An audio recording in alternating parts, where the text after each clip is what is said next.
Hey, good morning, Facebook and YouTube. This is Jim Blythe. Joining me today, Captain Marc Liebman, SAR rescue pilot, Vietnam, author, best-selling author, historian, lecturer. We're going to be right with you right now on Veterans Impact Show. Stay with us.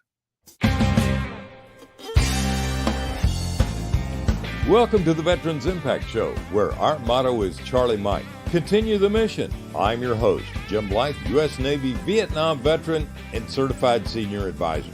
Join me as we feature veterans who continue the mission of leadership and commitment in our communities after serving our great nation.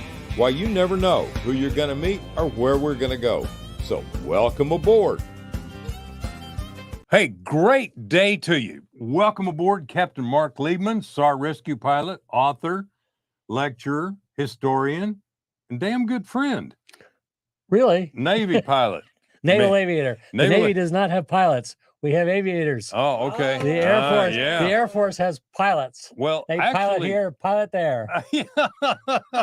I would also say you are a daredevil because you were flying the Hookie Took way back when, and that was probably the worst. I worked on that thing. That was the worst helicopter ever put in the air. No, there are worse, but really? But I didn't know any better. We managed to do it. I've got I looked at my logbook. I'm somewhere around 950 hours in various flavors of H2s. Oh man! Single engine, twin engine. When it worked, it was fine. But you know, when you're on an aircraft carrier or a destroyer and you're at sea and you got to go get somebody and it doesn't work. All right, let's. It's an that's the background. Marc, not only that, but you're one of the people involved in the National Defense Series briefing series, and we have really, really enjoyed that. I wanted to tell you that, Marc. I want to right now, real quick. Let me do a PSA and to say thank you to DBTV Network, who puts us on Amazon Fire and Roku, and smart TVs, and we're about to have another great announcement with that.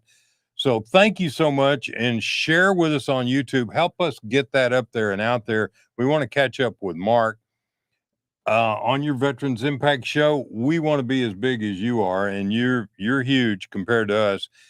Also, this is brought to you by Fairway Independent Mortgage, who is my mortgage company that I work for. My MLS number is 311-548. And the corporate one is 2289. We're an equal opportunity lender, and we can do everything for you when it comes to residential lending. Now, that being said, we have been talking about where we are today in this nation and the thought process and things that are going on. And everybody I talk to, when I talk to seniors, when I talk to families, our country is deeply divided and very, very, in some cases, fanatical that people are going. And so there's a lot of people that are going, oh my God, I'm becoming hopeless. This is all going to fall apart, this and that, and the politics. Well, in order to have healing, you got to have wisdom. Wisdom in the Greek is defined by two words, and that's knowledge and right action, in action. If you don't have knowledge, if you don't understand history, you don't understand the past, then it's been said many times, you're doomed to failure, correct? Doomed to repeat it, which is often failure. Okay, so you're here going to help us today with lessons from a period of time 200 years ago. 225 or more years ago. Yeah, and I found it fascinating as you directed me to do the research. So this is all about how we can learn from the past to try and help and heal for the future. So Marc, take us down that road of what was that election like and who are the players and what are the things that you think are important? Okay, so we're going to go back into the days of yesteryear. No, this is not the Lone Ranger and show where we're doing that, but we're going to talk about the election. I would make a good Tonto. Would you? I've got some of the lost tribe of Israel. I'm Cherokee. Okay, we won't go there. Anyway, we're going to talk about the most contentious election in U.S. history. It's the election of 1800, and John Adams was the current president. He was the incumbent. He had followed George Washington as our second president. And the United States had many, many issues that we are facing as a brand new country. Now, you have to understand the context of the time. And the time is, like I said, 1800 or thereabouts. So you can go a year or two before. But the United States was created out of a piece of paper called the Constitution of the United States and the Declaration of Independence. It was a unique concept at the time. And if we had social media and TV and all that stuff, all the talking heads would be screaming and yelling and pontificating about this will never work. You cannot have a country without kings, queens, duchess, dukes, et cetera, et cetera.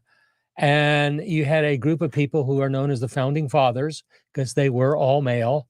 And although there are some women involved, but the founding fathers had this vision. It's called the United States. And literally between 1783, when the war with England has won, we're now literally independent. And oh my goodness, what do we do? Mm-hmm. And so we had a period of about 6 or 7 years. We were a confederation of loosely allied states that was under the Articles of Confederation. We had a Congress that was known, depending on who you want to, which historian you want to believe is the Continental Congress or the Confederation Congress.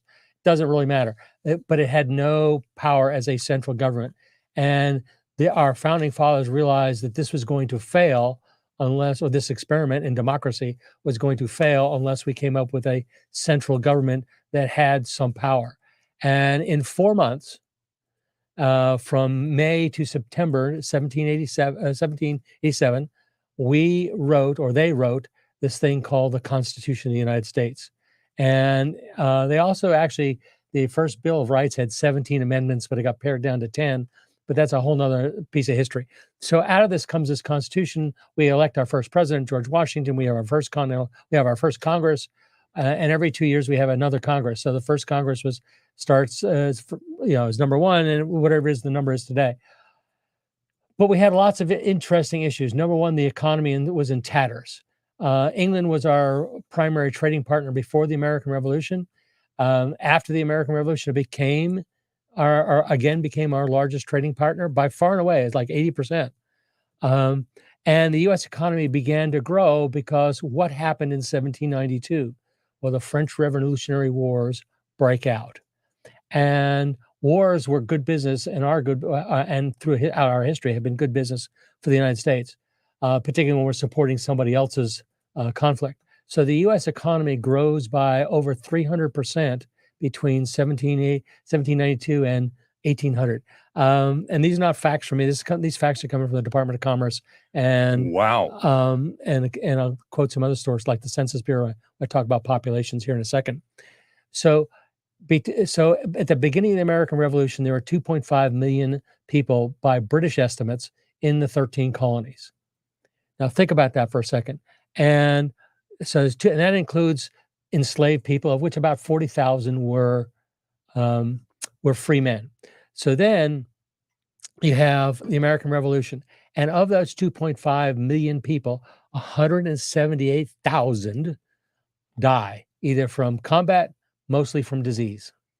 Okay. So you have a drop in population theoretically. Also, a large portion of the Germans who came to the United States, they came from 5 different German states. About half of them deserted and wanted to stay, and about 20,000 British soldiers decided they didn't want to return home to England. So you have some contribution. But when the first U.S. census is taken in 1790, which by the way is a requirement in the Constitution, the population was now 3.9 million people. So suddenly the population had literally taken a dip, gained a little bit, and suddenly went straight up. So in every where did that come from? That comes from immigration. All right, which is an interesting issue, which we're going to get into here in a few seconds. So when you look at immigration statistics and population growth by the census, for the first 50, 60 years of this country, up until the American Civil War, and I have the other figures, and it continues. The population of the United States grew by over 35% every 10 years. So it didn't come organically, i.e., men and women having children who are citizens in the United States who are living here. It came through immigration, came through all sorts of places. But during the 1790s, the primary source of immigration was Europe, which was war-torn. People wanted out. If you lived in a duke or duchy that was at war on one side or the other of the French Revolutionary Wars, then you were drafted and you served in an army and you were more likely to die of disease than a bullet. And if you were born into as a blacksmith, you were going to be a blacksmith. You had no choice. You couldn't own land. Why? Because all the nobles and all the nobility in the owned land. So it was so you were constrained, and people wanted out. They wanted out from the poverty. They wanted out from the lack of freedom of choice, and they wanted out from being. They wanted freedom of religion. They wanted a bunch of freedoms that they did not get in Europe, and they started coming to the United States. Okay, that then brings about what you mentioned earlier. A uniquely American experience is really a unique attitude to do something better and to have freedom. Freedom to own land, freedom to have a business, freedom to do what you want to do, and getting away from all these conflicts, many of which were stupid, quite frankly. Yes. But they were based upon greed many times, religious wars going way back in history. But without a doubt, the people were fleeing to get here in huge numbers. Correct. So what do we have to offer? Well, number one, the United States started out as 13 colonies along the coast of the Atlantic coast. But the British, in the Treaty of Paris in 1783, granted us everything from the east coast of the United States, or the Atlantic coast, to the Mississippi River, north to the Canadian border, and down south to the Gulf of Mexico, with the exception of the British colony of Florida. So it was a huge amount of land, and 2.5 million people were all concentrated primarily along the East Coast and probably within 100 miles of the shoreline. So we had land to offer. We also, in the first amendment to the Constitution, it clearly states we don't care what religion you are. Mm-hmm. It's freedom of religion. So, and the Declaration of Independence and throughout the Constitution, when you read it, what it does is it facilitates people to pick and choose what they want to do. So this was a tremendous attraction to Europeans. So now we have immigration, and we have them coming, I'll use the word loosely, unchecked. It's not that they were not welcome, but the founding fathers then said, oh, wait a second, who do we want to let in, and what's the path to citizenship? Yeah, we got the same problem today. Exactly. And so there has been a series of bills passed through Congress, starting in 1790, with what they called naturalization acts. And they are attempts to figure out how we're going to do this. So, for example, it started out you had to be here for 2 years, and you had to be of good character, and you had to be recommended by a U.S. citizen, and you had to swear an oath of allegiance to the United States, and that said you were going to obey the laws and learn English and do some other things, which are pretty common, right? Yeah. So we started out that way. And then they realized they had some holes because, again, these are men who are creating a country literally from a clean sheet of paper. And that's my phone. Let me. Somebody forgot to turn this phone off. Ah, okay. You get to. I get to pay into the kitty. Right. Well, we're not going to do that. But let me tell you, we're no different from today. And this is one of the points. So what we learned, what they did with the alien and sedition and the naturalization, they kept up in the game. Correct? Well, they kept making it not more difficult, but keep adding rules and requirements so that we did a better job of vetting who was coming into the United States. And keep in mind, this is before the internet. This is before electricity. This is before computers. This is before large databases. So a lot of this was done literally at the local level at the port of entry, because how did they get here? They didn't swim. So they either came across the Atlantic to Canada and walk south, or they came to Florida and walked north, or more likely, they came to a U.S. port, because the U.S. merchants were taking cargoes to Europe and making money, and often had room on their ships to bring people back. Now, wouldn't a lot of that been, but your basic Boston, New York, Baltimore, Philadelphia, I mean, there were a few concentrated areas. Yeah, strangely enough, in the early 1800s, most of the new population came through came into the South, came through Savannah and Charleston, Really? although New York Okay. was another big one, and as was Boston. It was these people who are coming, it was more get on a boat, I don't care where I land, where Yeah, you're taking okay. to. I will pay whatever the fare is, or I'll stow away, and as long as you feed me on the way over, because it took 4 or 5 weeks or more to get here. When I get here, I'll get here, and then I'll figure it out from that point on. That was literally many of the attitudes of these people, and so these people came to the United States. They began to succeed because what the U.S. government, as a way to make money, was selling the land. Okay, Yeah. that we had, and you would go settle on it, and then you would pay the U.S. government back, as because they loan you the money at virtually no interest. You paid the government back, and you guess what? You paid taxes. So, Okay, that's a big thing because in Europe at that time, the oppression and taxes and all were horrific. well, yeah, they were strict, and you had no say in it. So, if you were a vassal of some duke, he could come up and say, "Look, you're producing 500 bushels of wheat out of this field this year, and last year I took 100 as a tax. This year I'm taking 300." Yeah. And the fact that you starve, he doesn't care one whit. Well, one of the interesting things when we talk about parallels, a lot of people gonna end up they're spending so much money, we're gonna be having to have more taxes. And that's not something people want. So we didn't get to choose, hey, we have this huge government spending right now. By the way, I forgot to tell you, it's got to be paid back. We got to learn from these lessons that you're talking about. All right, I'm sorry, I interrupted you. Go ahead. Anyway, so all these people are coming. We went through a series of acts that essentially laid out the path to citizenship. They upped the time in residence from 2 to 5 years.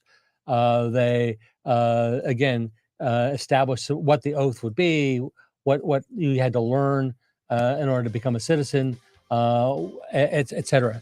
Then, as we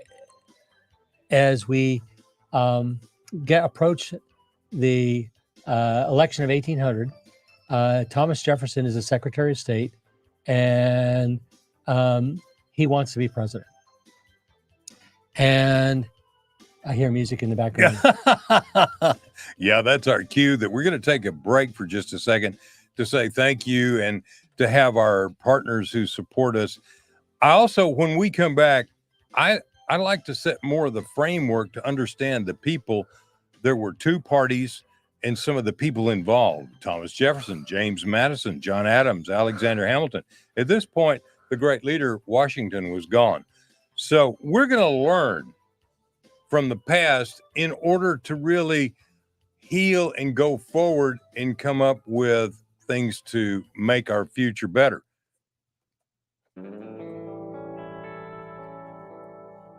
Welcome back to the Veterans Impact Show, and thanks to our sponsors, Fairway Independent Mortgage and Lone Star Wealth Strategies.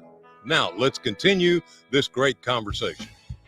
We have a uniquely American experience, and it goes back because people wanted to come here for freedom. People wanted to have initiatives. People wanted to be a part of something that was totally different from what they'd grown up with. And basically, what we're talking about are things 225 years ago that in many places are still issues today. So, Mark, I interrupted you. Let's keep going. Okay. So I made a slightly incorrect statement. Jefferson was out of power. He was not the Secretary of State. He had been the Secretary of State under Washington, and he wanted to be president. So you had 5 people vying for the presidency. And back in those days, it was before the 12th Amendment had been passed. And so the way it worked is the person who got the most electoral votes was president, the second most vice president. And so you could end up with a vice president that they didn't agree at all. Correct. Whoa. So you had John Adams wanted a second term. Jefferson wanted to be president. Alexander Hamilton wanted to be president, but he did not run. The Federalist Party, and I'll get to the parties in a second, had put up William Pinckney and and also Aaron Burr wanted to be president, as did John Jay. So those are the 5 players. And the election happens. But in the run-up to the election, Jefferson goes to many of his friends in the media. The newspaper. Yes, because that's all we had in those days. Yeah, there's no TV or radio, whatever. And he goes to his friends running newspapers and said, look, go ahead and write stories that are critical of Adams and his presidency. And if they're factual, it's okay. It's good. But if they're not, make it up. And so news. Today we would call it fake news. In the 1890s, we called it yellow journalism. But the fact of the matter is, you suddenly had a bunch of people writing articles about Adams and his presidency that was simply not true. So the Federalists, and now I'll get to the 2 parties. So you had 2 parties. You had the Democratic Republicans, who are founded by John Jefferson and James Madison. Tom Jefferson and James Madison. And then you had the Federalists, who were founded primarily by John Adams and Alexander Hamilton. They are diametrically opposed in a lot of issues. The Democratic Republicans wanted an agrarian society. They didn't believe in national debt. They didn't want to have a standing army or navy. They favored France over England, and they did not want the government investing in any kind of infrastructure. In those days, it was roads and canals. And they didn't want treaties with foreign governments, which, by the way, so did the Federalists. And they also believed that the states should be superior to the federal government in terms of most issues about rights. The Federalists were were different. They wanted to encourage growth, economic growth, and investment in industry. The Industrial Revolution was beginning in these days, and the United States had a huge role in kicking it off. A guy by the name of Eli Whitney. So they wanted to embrace new technologies to help grow the economy. They were all about international trade, and they thought the U.S. economy should be balanced between manufacturing and farming. They wanted a credible and standing army and navy because, again, most of our customers as a country were overseas, and they had to sail across an ocean. So you needed a navy to protect those ships. And also we needed an army to protect our borders because throughout this period of time, the Continental Army had dissolved in 1783. They created a U.S. Army, and it was scattered about the frontier trying to protect citizens, settlers out west from attacks by the Indians, which were being instigated by the British. And then they wanted a strong national currency, and the Federalists preferred England over France as a primary trading partner. So we got 2 parties today that don't agree. That's not working together. Correct. So out of the articles that were critical of Adams, the Federalists, who controlled Congress as well as the White House, pushed through what's known as the Alien and Sedition Acts, and there's 4 of them. Okay, well, 3 of them had to do with how to deal with people coming into the country, and one dealt with the issue of sedition, i.e., instigating the overthrow of the government and/or writing things, staying in public media that were simply not true. And once the act was passed, the Adams administration began to prosecute editors under these acts. And that gave Jefferson another political issue. And that's what he campaigned on in the election of 1800. Okay, so you have the election, and so wait a minute. You're talking about really no controls over whatever the press said, and the press could say whatever they wanted to impact and get somebody elected and power or unelected. Yes, yeah. In other words, they could write articles that had no basis in fact. Gee, we see that today. Amazing. Yeah. So anyway, yes, Thomas Jefferson is the founder of that. I hate to use the word movement, but that's basically what it was. And I say it's not just Jefferson; it was other members of his party. So the election happens, and the Jefferson Burr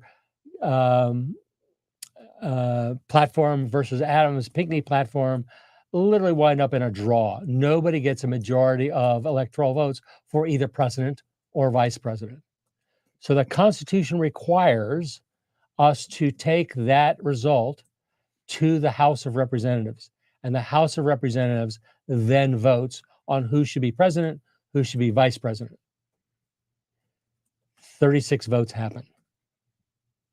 36 times? I get, yeah, 36 times votes happen. Jay drops out in the race for president. Pinckney drops out from the race for president, as does Aaron Burr. But Alexander Hamilton hates Aaron Burr, and Aaron Burr hates Alexander Hamilton. They're both from New York. And I hear the music, and we'll yeah, where they had diametrically, because what Alexander Hamilton was all about was big government, taxes, army, industrialization. And that was at a time when industrialization meant jobs, meant people being able to do things. And the agrarian, I mean, you're talking about the weather impacts it. It's up and down, but you had to be a big landowner. These stages were being set 200 years ago. Yeah, I wouldn't call Hamilton in favor of large government, but yes, he wanted a strong central government. Absolutely. All right, when we get back, we're going to be talking more about where we were 200 years ago as a wisdom about where we go today. This is Jim Blythe with Marc Liebman, and this is Veterans Impact Show. We're here for you.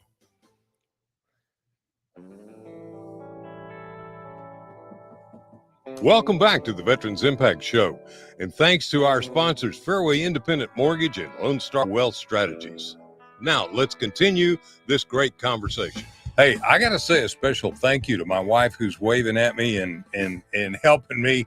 And then Nathaniel with Ascend Podcasting, you do a fabulous job. You know, since you came on board, a couple of years ago, this has been better, and we're going to be better. We're going to be getting some better studios, better things to give you a better program to help you to be in a situation where we can provide healing and health and hope. All right, let's go back and talk about these two parties, what they were doing. Tell me more about this. Okay, so we essentially have a deadlock in the House of Representatives at the election of 1800. It split, when I say 50-50, it wasn't quite 50-50. It was like 46-46, but it doesn't really matter. It was deadlocked. Nobody had a majority. And again, I come back to, this is the days before the 12th Amendment. So electors were casting votes for both president and vice president. So Alexander Hamilton came up with an idea. One of his things that he really, really wanted, because as a Secretary of Treasury, he got the United States on a sound financial footing. But one of the things he really wanted was a central bank, and it was called the Bank of the United States. And it would enable the United States to do a lot of things which are beyond the scope of our discussion today. He had a couple other issues that he wanted to do. One which was ensure that we had a large enough army to defend our borders, and a navy that would enable to begin to protect shipping outside the territorial waters. One of the things we talked about too is during that time there were pirates all over the Caribbean, pirates in the Gulf, pirates in the Mediterranean, the Barbary pilots. Yep, we won't get to the Barbary pirates in this episode, but yes. But all these, but the primary thing is that Hamilton wanted to do some things with the U.S. finances that he felt were far more important than who was president. And so he went to Jefferson and he said, Tom, I will throw my support and some Federalist electors in your favor if you will agree to allow the formation of this Bank of the United States and allow that to happen and ensure that the charter will last for at least 20 years. And Jefferson said, okay. So on the 37th ballot, Jefferson is elected president. Aaron Burr is elected vice president. And the rest is history, so to speak. The Bank of the United States, I can't remember if it became the Bank of the United States or the first Bank of the United States, but the central bank became a reality.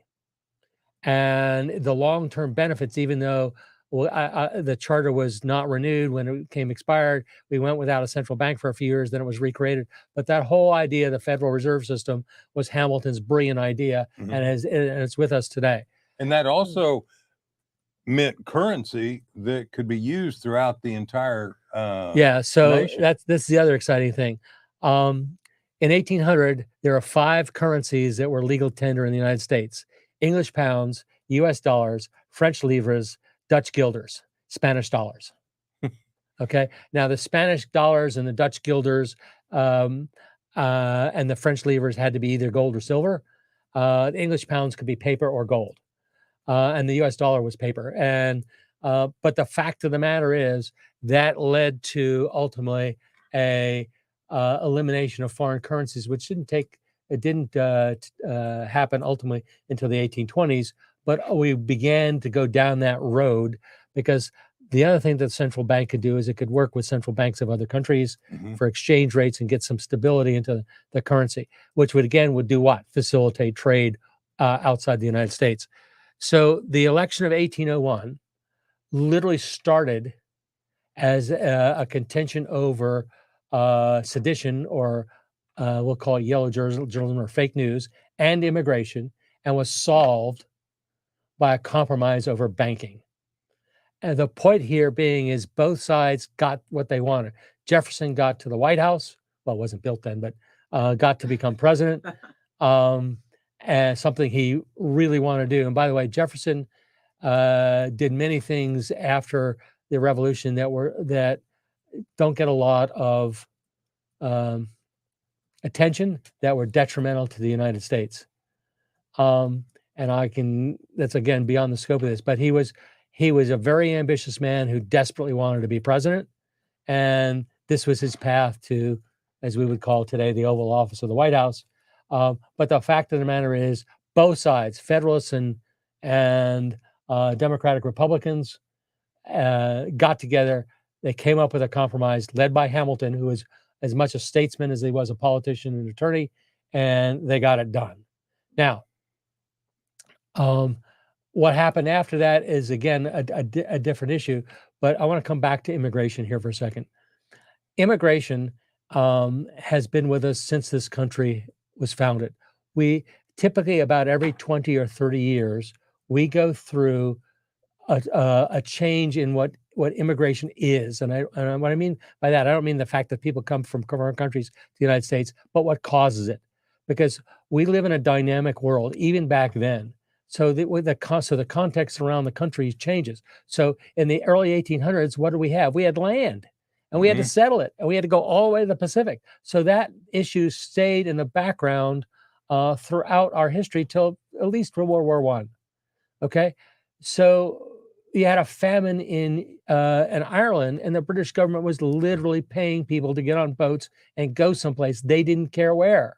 Most chose the United States. You know, there was another aspect of that a lot of people don't realize, that the British started emptying out Newgate Prison by shipping the prisoners to the Georgia area. To Georgia and to Australia. Yeah. 1740 is when that started. The fact of the matter is that things happen in the world. So between 1792 and 1816, after the Battle of Waterloo, Napoleon is finally captured and defeated and sent to St. Helena. You had the wars in Europe.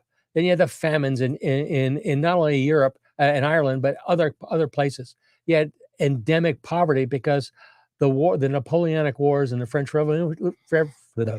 Revolutionary Wars bankrupted a lot of these duchies and small countries. You had the Austro-Hungarian Empire, which was then known as the Holy Roman Empire, became a transition to the Holy Roman Empire.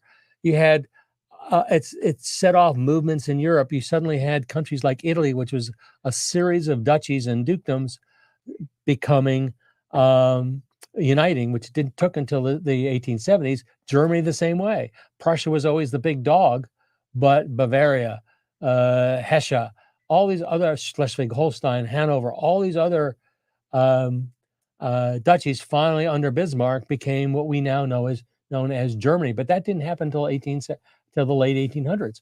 But those movements all started, and it caused disruption. And when you have disruption, people want to leave. They want to get out.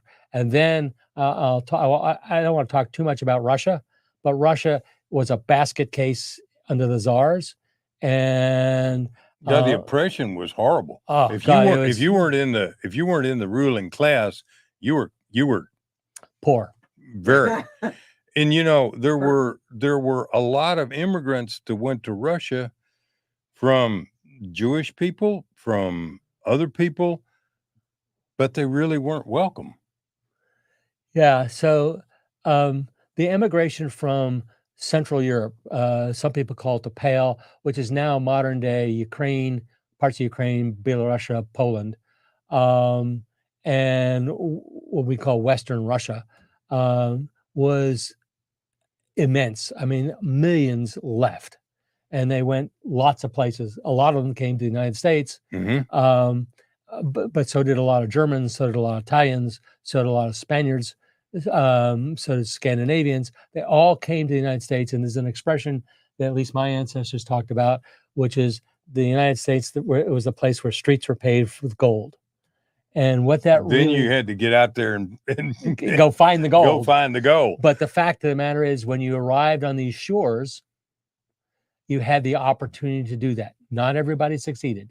One of the things that you didn't say, but it really is true, that part of the uniquely American experience was we were a meritocracy. Yes, absolutely. The best, if you did the best, if you were the best of this or that, you could build a business. You could build a business. If you were a poor land farmer in Europe, then you were a servant. You couldn't own anything. You couldn't control anything. You could come here, you could grow.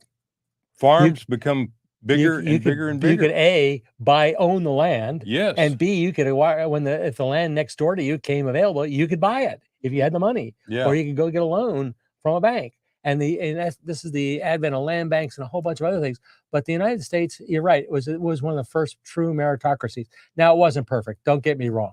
We had lots of ugly issues that we had to deal with. Horrendous issues. But the fact of the matter is, again, if you look at the context of the times in which this country was founded, these men were doing amazing thinking, and they were visionaries, and they were able to put in place the structure, legal structure, governmental structure that would facilitate that, and it worked. The Constitution of the United States, again, a lot of people don't know this, is the longest serving document of its kind in history. There has been no other document that a country has gone through, where we're now 50 years, 60 years as a nation, and we have a constitution, and yes, we can modify it, but it is basically the same document as was promulgated and ratified in the late 1700s. Nobody else can say that. I mean, France, and it is a democracy, keeps rewriting its constitution every 50, 60 years. The Brits don't have a formal constitution. They have a series of laws that they consider their constitution, but it is not a single document with amendments to which they can point to. And that's, again, something that has given us stability. But I want to come back to the issue around immigration that we face today is not new. We have been dealing with it under different circumstances ever since the day the people in Jamestown in 1620 arrived in this country. Yeah. Okay. Now, the American Indians did not have a choice about immigration policy. Yeah. So that's another thing that we didn't do right. But, it was what it was, and it was within the culture and in the times. Yeah. You have to, again, realize that the men who founded this country were primarily white. They were probably primarily Anglo-Saxon, and they believed that the Anglo-Saxons were the top of the heap, so to speak, and they acted that way. But they also acted in many ways as benevolent. Now, you know why? One of the things a lot of people don't know is George Washington was the Grand Master Mason of the United States. Yeah. And also, and a lot of people, just like you, and people say, oh, Freemasonry, but it was the precepts. If you go in to understand Freemasonry, they have a system of government within that really parallels. Yes. And so that's where Freemasonry really impacted. You look at your dollar, you look at everything. Freemasonry it was a fraternity that had a huge impact. And I think that was their way to have what we have as a constitutional republic today. Well, just order. Yeah, order. It was order. And and by the way, I'm going to throw a topic that we're going to skip over, but I want to acknowledge it. I understand the whole issues around slavery. It was a god awful thing in the United States. But our founding fathers, if you look at them, understood that. And most people think that slavery was abolished in 1865 at the end of the American Civil War. That is not true. Mm-mm. The first laws to limit the importation of slaves and abolish slaves in new states actually were passed in 1807, the first ones. And then there were some earlier than that. So you couldn't import slaves, you couldn't sell slaves, you couldn't be in business in the slavery business at all. What it left in place was the existing infrastructure in the South, because the agrarian economy of the South, of the southern states, which is initially Georgia, South Carolina, North Carolina, and Virginia, was dependent on slave labor. Because the only way, because they didn't have the mechanization that came in the 1820s. And Yeah, 1830s. everything was muscle power, whether it was man, Yes. beast, whatever. There was no steam railroads. There was none of that then. And that's what built up this economic system. Was it right? Was it wrong? It was horrible. But it was also a part of the world. The Brits did it. Yeah, The French did it. Slavery was epidemic around the world. Yeah, Not wasn't just us. Yeah, it wasn't just us. It was not. It was all over the place. It was in Asia. It was in Africa. It was in the Middle East. Arabia. Yeah. So slavery was not something that was unique to the United States. What's also interesting to note is most of the founding fathers, not all, but when they passed on, they freed their slaves. And there was a process which they established to do that. And so that they became free men. Another thing a lot of Americans do not know is that about 20% of the Continental Army during the American Revolution and the Continental Navy were freed slaves. Mm-hmm. And they served with distinction in both services. They served in the first federal regiments, the first, second, and third American regiments that were formed to defend the frontier, and they served again with distinction. So we were beginning to deal with the issue, but the problem became one of money, and how do you make a large farm profitable? So the compromise that came out and lasted until the Civil War was some states, Georgia. So basically, what became the Alabama Territory, the Mississippi Territory, Louisiana, and Texas, they were all, and Tennessee, were all allowed to have slaves if they were there before they became states. Any other state or no other state could have slaves, and that was put in effect in the early 1800s. It was part of world culture. We don't excuse it, but it's what it was. And that group of people, the Africans, they didn't come here voluntarily. Correct. They did. They were the only one. Everybody else was coming. What are we seeing today? Well, what we're seeing is people coming voluntarily in droves to get away from what? Poverty, oppression, war, all kinds of things. So we're seeing the same things. When we come back, we're going to talk more about this and wrap it up. This is Jim Blythe and Marc Liebman, Veterans Impact Show, here for you.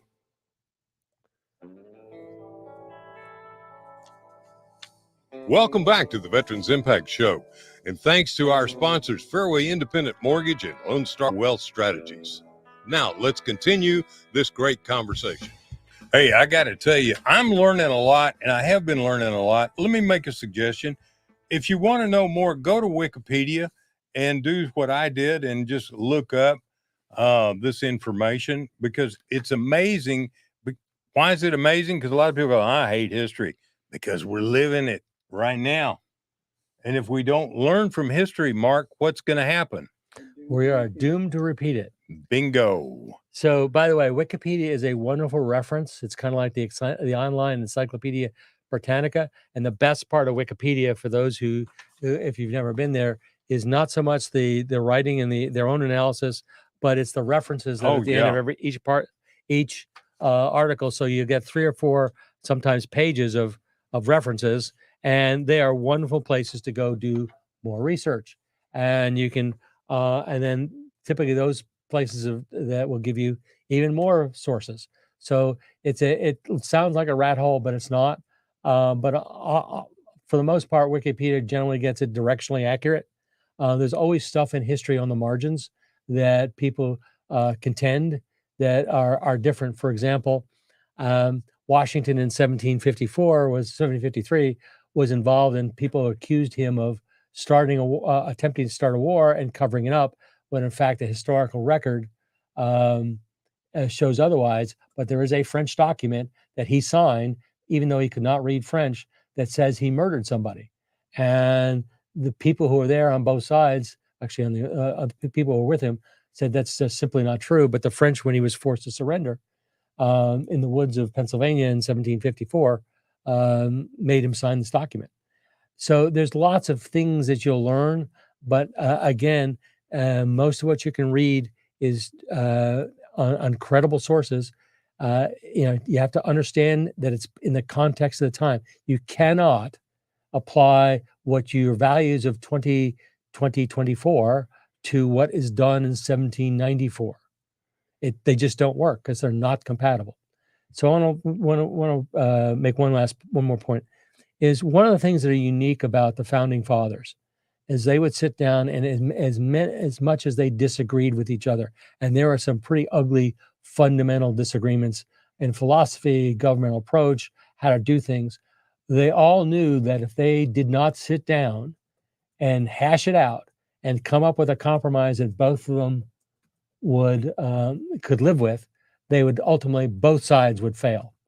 So if you go back to Benjamin Franklin's famous picture of a snake in a bunch of pieces, say united we can succeed, divided we will fail. Yeah. This is exactly the way they looked at the world and the way I looked at governing this country. So when you got to things like the election of 1800, which was the nation was bitterly divided over several issues. It was not just immigration and the Sedition Acts. There was trade with England. How do we deal with interstate commerce and taxes and other things? They sat down and they worked it out. That's, again, part of the uniquely American experience. Work it out, work together, compromise. Where in many of the countries around the world, there's no compromise. You have a leadership, a dictatorship, or a monarchy that is absolute. And we saw this in what country do you want to talk about? And that's why people came here. That's why people are coming here today, is to get away from and to get the opportunity. And again, meritocracy.